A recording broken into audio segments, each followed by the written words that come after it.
So in the previous class, we are discussing about drugs that are involved in GIT, as in drugs that are given for PUD. Now, before we continue, just to refresh your memory, what can you tell me about the mechanisms through which acid is being produced in your stomach? What are the mechanisms that are involved in acid production in your stomach?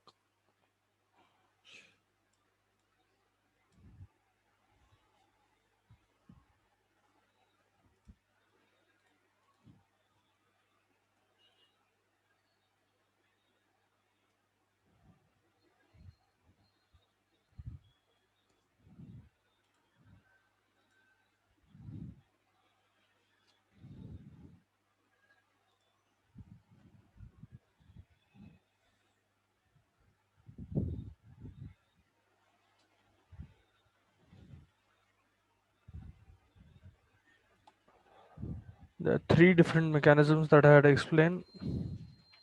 Any one will also do. If you're not able to remember even one, how are you able to? How will you understand the drugs?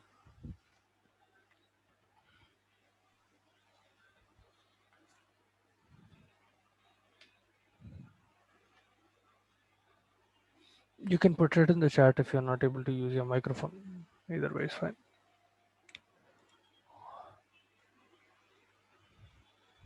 Proton pump. Okay. How does a proton pump work? Proton pump is it is not exactly the mechanism. It is the output device through which acid is being produced. I'm asking what are the stimuli. So if you take a parietal cell, the outer gateway which is responsible for production of the acid itself will be your proton pump, hydrogen potassium ATPase. I'm asking how is it being stimulated to produce acid?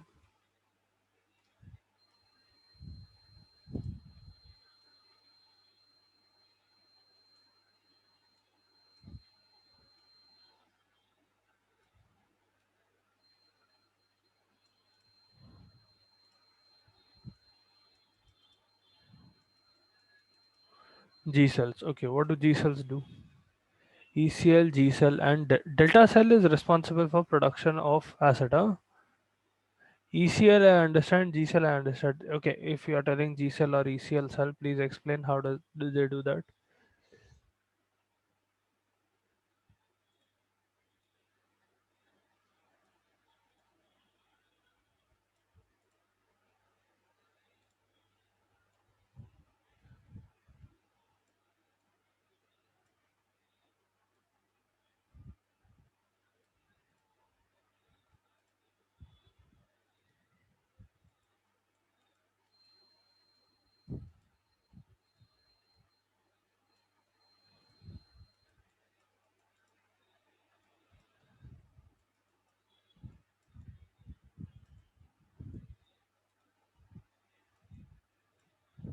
Hmm.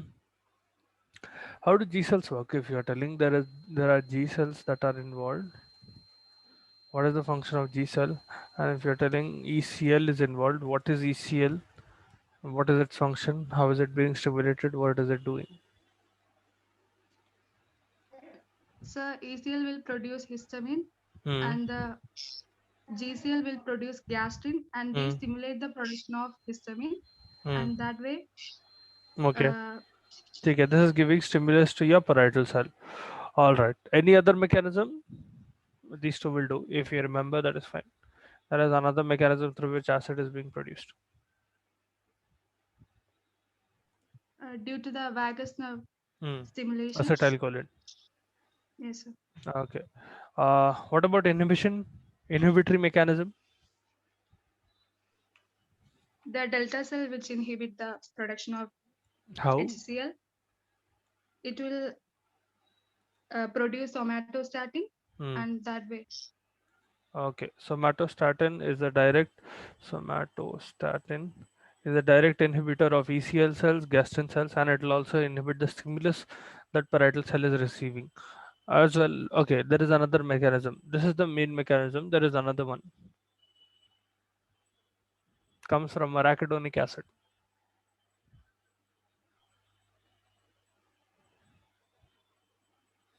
Arachidonic acid in the Sir, presence of COX, PGE2. PGE2 and PGA2 prostaglandins. They will stimulate your surface epithelial cells to produce mucus, and they'll essentially promote mucus production and bicarbonate production. Bicarbonate is a direct inhibitor of acid, and mucus will act as a protective agent against the acid. All right. Mm, what can you tell me about antacids? What are the types of antacids?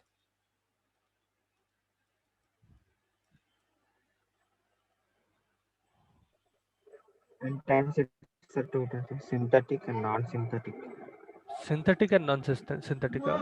Think again. systemic and non-systemic. Systemic and non-systemic. Systemic, sorry. Systemic and It's okay.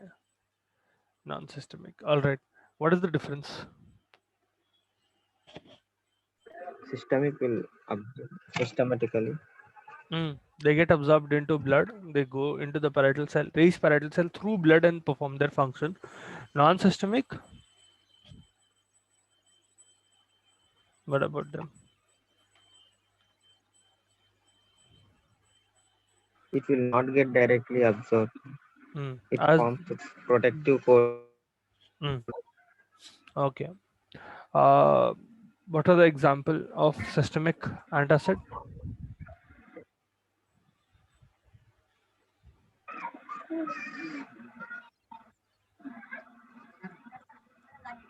CHF, Sodium bicarbonate. Okay. Non-systemic antacids. We have aluminum hydroxide and magnesium hydroxide. There are more as well. Okay. Calcium carbonate, magnesium trisilicate. वो भी use कर सकते हैं. All right.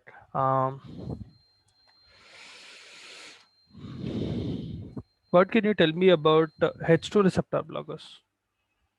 What are antihistamines? H2 receptor blockers specifically.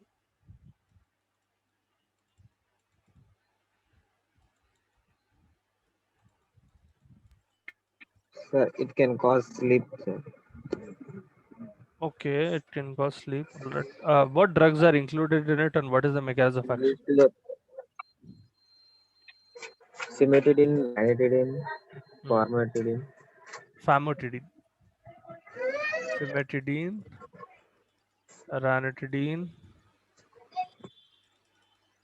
and famotidine. Okay. Mechanism of sir, action? it competitively inhibit histamine action on H2 receptor. Hmm. Then HCl production will decrease. Hmm. Okay. A great extent of gastric acid secretion will decrease almost 70% with a single dose. All right. Um, what are the areas? One you told sleep. It will not exactly cause somnolence or sleep. It will cause how should I put it? The effect will be sleep. It will cause dizziness. So it will give the patient who are not active.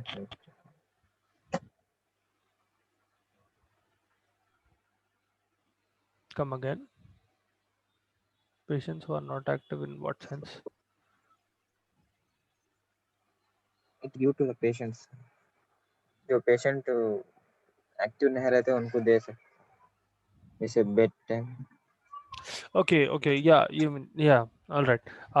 If patients are generally, a person who has a problem with acidity and they are about to go to sleep, it is better to give them just before sleep, or even if you are giving it during the day, just make sure that they are not, driving or dealing with heavy machinery or doing things like that. Okay, because it causes quite a lot of dizziness. All right. Anything special about cimetidine?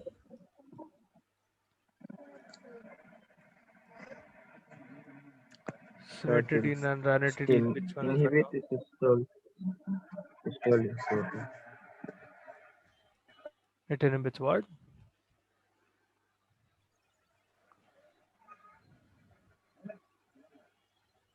Cytosis.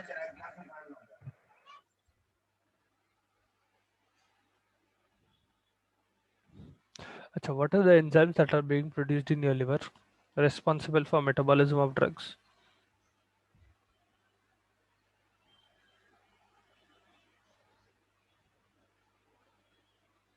अब उतना बड़ा hint, उससे बढ़ के तो hint नहीं दे सकता मैं।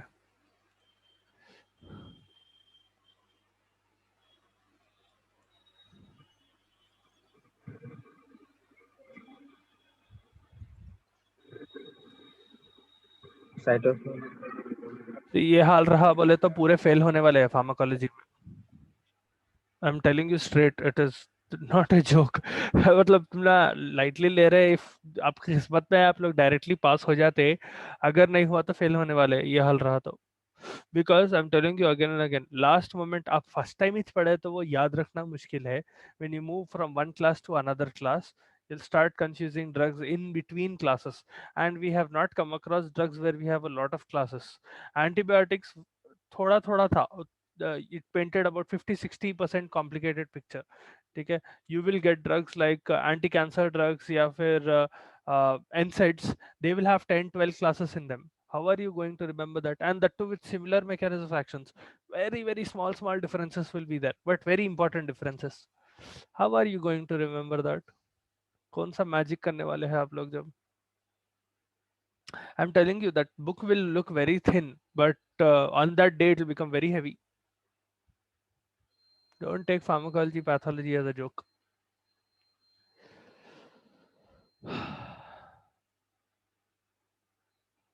Microsomal cytochrome inhibitor. Okay. Decreases sperm count. Okay. It has an anti-androgenic effect. Cimetidine, because it has an anti-androgenic effect, it will also increase prolactin levels and it will inhibit estrogen metabolism in liver. In the sense, it will cause increased amount of estrogen in men, and ultimately it will decrease sperm count. It will cause impotence. It will cause loss of libido in men specifically. Uh, it can cause some problems in women as well, but not as profound. Okay, because it is an microsomal enzyme inhibitor, it interferes with the metabolism of several drugs. Better when compared to cimetidine, the action of ranitidine is better in the sense that it will not have all of those. It will not have any anti-androgenic effects. It will not cause CNS, so there will be no confusion, delirium, and hallucinations which occur with cimetidine. And is not crossing CNS in the sense it will not cross BBB, and does not inhibit microsomal enzymes, or at least significantly does not inhibit them. There will be a little bit of inhibition, but not significant enough. ADRs will be headache and dizziness. Okay. So in the last class we were discussing about PPIs. I told you about the mechanism of action of PPI, where we discussed about omeprazole. The drug is going into your body, it is getting converted into sulfenic acid. Sulfenic acid is turning into sulfonamide, and that irreversibly binds with hydrogen potassium ATPase, your proton pump. And because it is binding with hydrogen potassium ATPase, gastric acid secretion decreases to almost 95% of its original concentration. Now, the advantageous thing about PPIs is that because it is irreversibly binding with this proton pump, let us suppose this is the proton pump, and we have, let us suppose here is where the stimulus is supposed to come from, histamine or different gastrin or wherever the stimulus is coming from to the hydrogen potassium ATPase. Our drug PPI is, let us suppose this is the drug. Okay, this fellow goes and attaches here irreversibly. Meaning what will happen is this proton pump is done. It will not function anymore altogether. That protein molecule has completely lost its function. Okay, receptors are also proteins, complex proteins, but they are proteins. यहाँ पर they are completely losing their um, function altogether. So what happens is, until and unless your parietal cell is making new proton pumps, in the sense it is producing more proteins like proton pumps, and it is again sending those proton pumps to the surface of the parietal cell, you will not see production of hydrogen chloride. The hydrochloric acid will not be produced till new enzymes are formed or new hydrogen potassium ATPases are formed. So even though the drug will last for a short period of time, duration of action of PPS is generally short. Rather than duration of action, I should say T half is short. Duration is very long, because one single dose will remain in your body for 2 to 3 days. Okay, it will get accumulated in the parietal cell canaliculi, and it has a prolonged effect in the sense that until and unless new enzymes, new proton pumps are made, you will not see acid production. It can be harmful in a way as well, but at least excessive acid production will not be present. So let us suppose this is the parietal cell, okay, and here is our proton pump. Okay. Now I am only drawing one proton pump on a parietal cell. There are innumerable number of parietal cells in your stomach which have more than one proton pump. Okay. Now the thing is that this drug will go and inhibit a few of them, irreversibly inhibit a few of them. So let us suppose a total of uh, 1000 parietal cells were present. Each of them had two of these PPIs. They had two of these proton pumps. Sorry. So let us suppose the total number of proton pumps were 2000. Okay, and these 2000 were producing excessive amount of HCl, causing distress. What you are doing with the PPI is you are irreversibly inhibiting a few of them. Let us suppose you inhibit about 1000 of them. Okay, and you only have 1000 in production right now who are working properly and they are producing HCl. That patient will not have any discomfort until and unless this number goes to 2000 again, which will take time. Okay, because these PPIs, these proton pump inhibitors, are irreversibly binding to that proton pump. The previous proton pump which is being blocked, that's completely done. That protein has become useless. Okay, until and unless your parietal cell is stimulating the production of another proton pump, a new proton pump is coming into picture, and again that fellow is coming and attaching to the cell surface, only then that function will get resumed. Okay, till then you will only have these 1000 functioning. So the effect of the proton pump inhibitor will go on for longer than its T half. I hope you understand the logic here. Even though it is inhibiting only 1000, it is inhibiting irreversibly. So what is happening is it will take a long time for that acid to go back to its excessive level of production. Okay, the PPIs को it can work for a long period of time essentially. Okay, I hope you understood the logic here. If you didn't understand, please feel free to ask.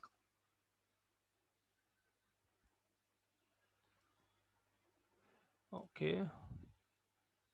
All right. One disadvantage with PPS is that these are microsomal enzyme inhibitors. They will interfere with benzodiazepine, warfarin, phenytoin. All of their metabolism will not occur, and it will start causing toxicity. So avoid with BZDs, benzodiazepines. Avoid with warfarin, or at least don't give them together, and avoid with phenytoin. Okay. In the sense, what will happen is because these are microsomal enzyme inhibitors, these drugs which are relying on those microsomal enzymes will not get metabolized. They will stay in your body for a longer period of time, cause excess toxicity. Another thing, food decreases the absorption of PPIs. Very, very important point. Food decreases absorption by almost 50%. Okay. So whatever drug you give, its bioavailability will decrease by half if food is present. So आप क्या करना 1 hour before. Generally PPIs are given. I'm sure you must have whenever you must have gone to hospital, span was given early in the morning. ठीक है, तो सुबह सुबह दे देते before the patient has any chance to eat anything, even before breakfast. Okay, generally it is given at least 1 hour before any meal. ठीक है, specifically breakfast, but 1 hour before meal. ठीक है, because if food is present, it will interfere with the function of PPA. T half of omeprazole specifically is about 1 to 2 hours. It will vary depending on what type of this thing PPI you are using. Absorption of all of these are generally pretty good. Rapid absorption, undergo liver metabolism.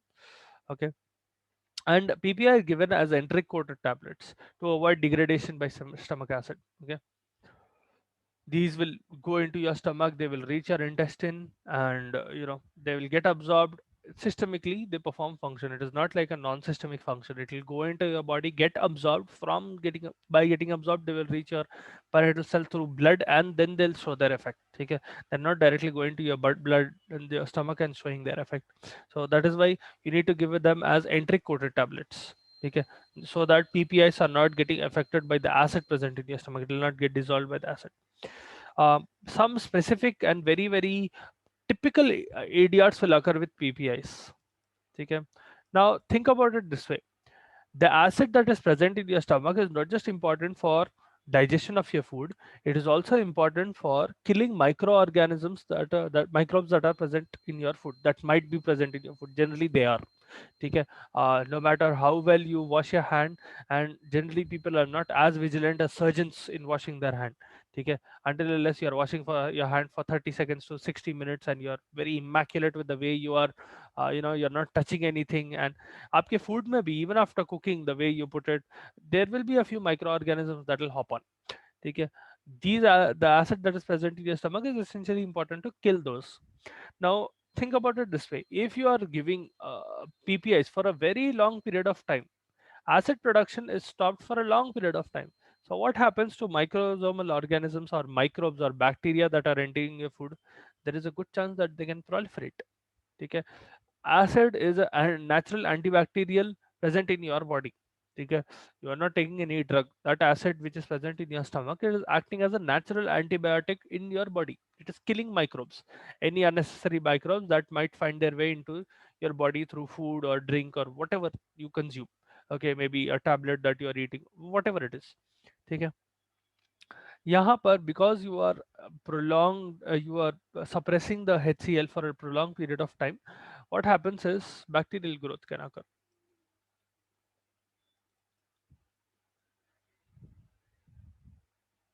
ठीक है. Now forget about H. pylori. H. pylori is a different beast altogether, because H. pylori has certain enzymes that will already inhibit the acid. So uska story alag hai thoda. That fellow, if acid is present as well, that fellow can come. So it does not matter much. दूसरे infections हो सकते. Okay, they can be dizziness, headache, diarrhea, abdominal pain, GIT distress. Essentially, some patients have arthralgia, GI upset with PPIs. Rashes are rare. If you use it for a long period of time, it will inhibit the absorption of several important vitamins and minerals. Okay? Specifically, the patient will start having vitamin B12 deficiency. Okay? Because acid is required for vitamin B12 absorption. If that acid is not present, vitamin B12 is not absorbed properly, hence leading to vitamin B12 deficiency. Okay? Sometimes it can lead to increased amount of gastric levels, gastrin levels specifically, because if acid is not produced for a long period of time, there will be rebound acidity that can occur. Atrophic changes might occur in your stomach, especially if the person has been taking PPI for 3 to 4 years. Long-term use should be avoided of PPI. Okay? And generally, acid is not, this HCl is also needed for absorption of magnesium, calcium, and iron. So you will see decreased absorption of all of these minerals and the effects of these. So the patient might have hypomagnesemia. If it is an elderly person, unke andar osteoporosis ho sakta, specifically because of decreased amount of calcium. Iron kam hua to anemia ke initial effects ho sakte, and other functions which iron performs in your body, those are also affected. Generally, PPIs are used not only in PUD, you can use it in dyspepsia, you can use it in gastritis, hyperacidity, GERD, you can use it in H. pylori infections, you can use it in as a pre-anesthetic medication as well. Very important as a pre-anesthetic medication. Yeah. So those are all indications of PPIs, and that is about PPIs. Then you have another drug, anticholinergics. I'm only going to go very briefly about this because you have a whole chapter of anticholinergics later on. ठीक है. Anticholinergics essentially अपन जो vagus nerve के बारे में discuss कर रहे थे, which is secreting acetylcholine. This fellow is inhibiting the response from that. ठीक है. These are anti-muscarinic drugs. A muscarinic receptor that is present on your ECL and which is present on your parietal cell, that is blocked using anticholinergics. So the standard example is atropine. ठीक है. There are a number of adverse effects that will occur with atropine, and even though it is decreasing gastric acid secretion, generally it is not preferred because there will be a lot of problem with this. You can use atropine, or you can use atropine derivatives like piperazine as well, or pyrazapine as well. Okay. Pyrazapine blocks gastric this thing muscarinic cells receptors, sorry, and they will inhibit gastric acid secretion by almost 40 to 50%. Not used a lot because of several areas. We'll have a lot of areas. Okay. Then we have something called ulcer protective drugs.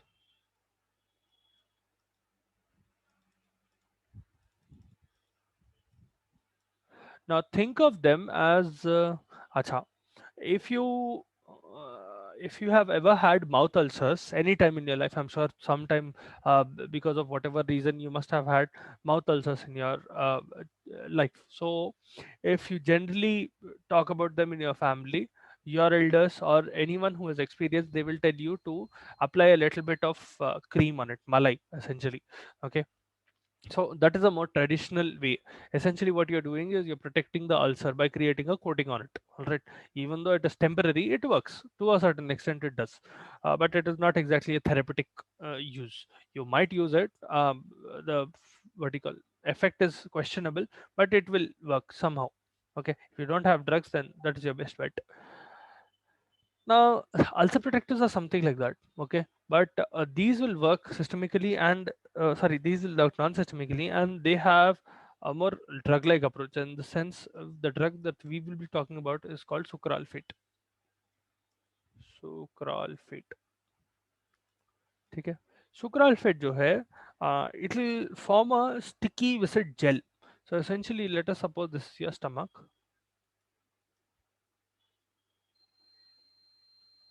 Please excuse my drawing skills. Let us suppose this is your stomach. Okay, and let us suppose here is your यहाँ पर एक ulcer है, यहाँ पर एक ulcer है, and यहाँ पर एक अल्सर है. Okay, imagine there are three ulcers in this patient's stomach, okay, in various regions. Now what happens is this sucralfate, this whenever I'm drawing this ulcer, it is on the inert surface. Okay, ऐसा हवा में नहीं है, वो lumen में नहीं है, it is present on the surface. Because it is a 3D structure, I'm not able to represent it that well, but essentially it is on the surface of the cell. So one second, let me draw it a little closer. Let us suppose ऐसा है, ठीक है, closer to the cell lining. On the cell lining, what sucralfate does is it'll act like mucus layer. Okay, if your mucus has been damaged in certain areas, that is when this ulcer will become even more erratic, and whenever acid is coming in contact with the ulcer, you'll have even more pain. Okay, this sucralfate, it will enter into your body. It will work in acidic medium. You need a medium which has pH less than 4, and it will form a very sticky viscid gel. Okay, viscous gel. So that sticky gel essentially coats this layer, coats your stomach like this. Okay, and it will essentially act as a physical barrier. So because it is acting as a physical barrier, your HCl is not able to penetrate this, and it is not able to act on the ulcers, giving you a little bit of relief and respite. Okay, it will remain in your body for almost 6 hours, at least over 6 hours. So the patient will have quite a bit of relief with this. Okay, uh, and it also prevents acid production through pepsin. Okay, it has an effect on inhibiting pepsin, because of which it will inhibit acid production. And there's another effect. Sucralfate stimulates the production of prostaglandins. Okay, in gastric mucosa, sucralfate has a function of producing or stimulating PG synthesis. And you already know prostaglandins have a very good effect on increasing mucus production, and it also has an effect on increasing bicarbonate levels. Bicarbonate will directly inhibit HCl, and your mucus is again acting as a protective layer. Generally, one tablet of sucralfate is given 1 hour before each meal. Okay, and at bedtime you can give this for about 4 to 8 weeks. Then you can give 1 gram 2 times a day for almost 6 months.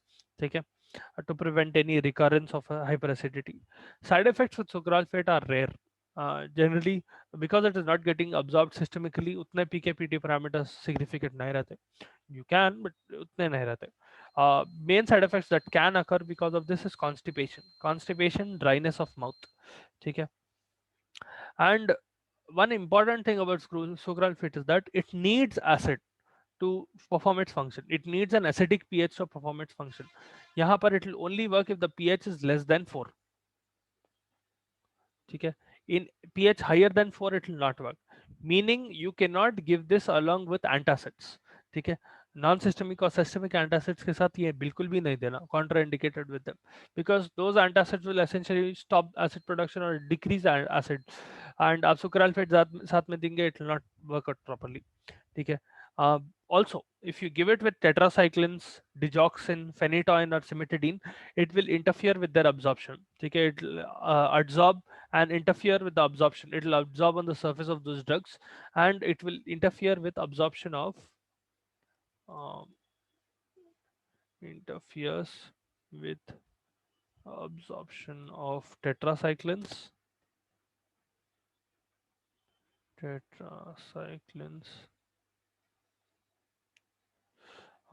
digoxin. Digoxin is a cardiac glycoside given in congestive heart failure. Phenytoin, anti-epileptic drug, and cimetidine, ठीक है। ये पूरे इसके साथ नहीं देना, sucralfate के साथ।